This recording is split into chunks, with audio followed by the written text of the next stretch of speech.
Is the BirdDog X1 Ultra 12x 4K PTZ camera really the game changer you need for your live stream? Or does it end up being an over-engineered piece of kit that only pros will ever squeeze the most out of? Who should put this on a tripod in a conference room? Who can safely walk away from it and still get decent footage? And does the price make sense for a creator who just wants solid video without a steep learning curve? Link is in the description if you want to check the product details on Amazon.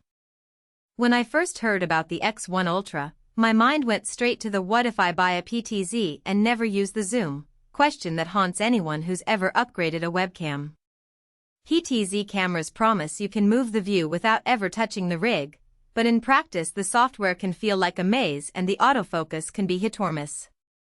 I spent a couple of weeks testing the camera in 3 different scenarios: a small home studio for weekly podcast videos, a medium-sized conference room for corporate webinars, and an outdoor pop-up interview booth where the light dropped from bright noon to a dim evening in under 10 minutes.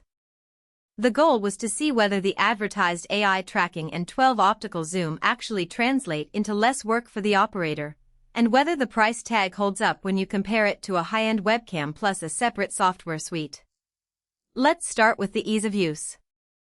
Out of the box, the X1 Ultra boots into a fairly clean menu on the built-in touchscreen, but you quickly hit a few layers of settings that aren't exactly self-explanatory. The AI tracking, for instance, needs you to define a target zone, and then you have to tell the camera whether you want it to stay locked on a face or follow movement across the frame. For a seasoned live production tech, that's a nice level of control. For a hobbyist who just wants point and shoot, it adds a step that can feel unnecessary. The biggest win here is the integration with NDI HX3, which lets you send a 4K feed straight into OBS, vMix, or Wirecast without a capture card.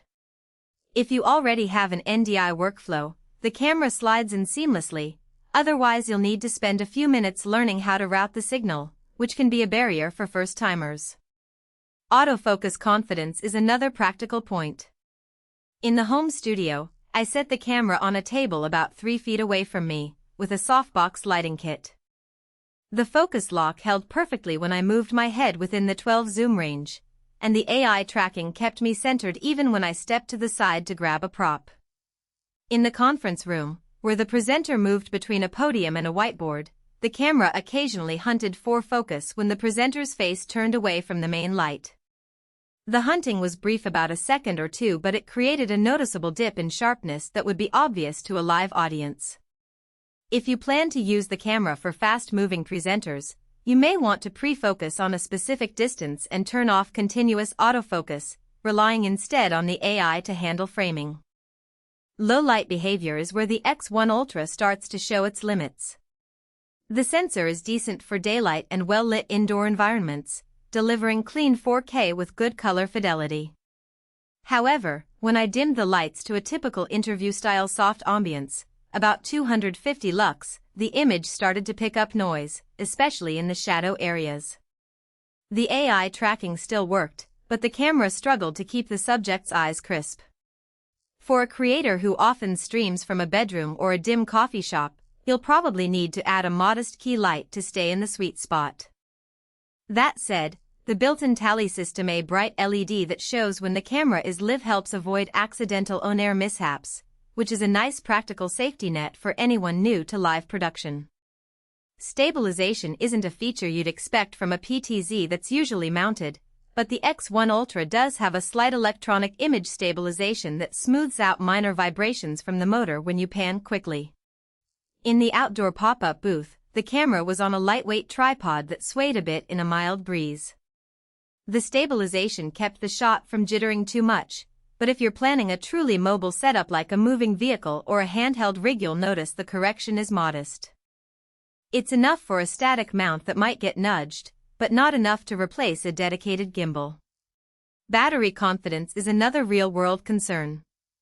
The X1 Ultra draws power from an external 12V supply, and it also offers an optional battery pack that promises up to 8 hours of operation.